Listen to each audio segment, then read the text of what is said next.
If you could go back to 22-year-old Brad, post-Naval Academy, going into BUD/S, basic underwater demolition school, after everything you've done and learned and seen, what would that advice be to that kid? It's such a good question, and I struggle with it because I don't want to tell him too much.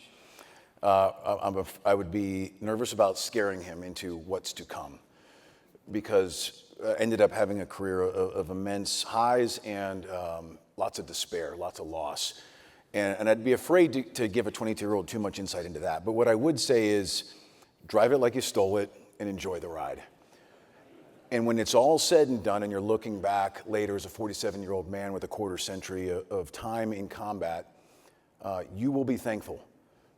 You will have gotten more than you gave, and it's a net win, and you will find yourself looking back being thankful for every moment of suffering, because it produced something in you, and you're going to be okay in the end. And then the other thing I would say is stay curious about people, because I think as leaders, if we're aspiring to leadership roles, we have to be curious about people. What makes us tick?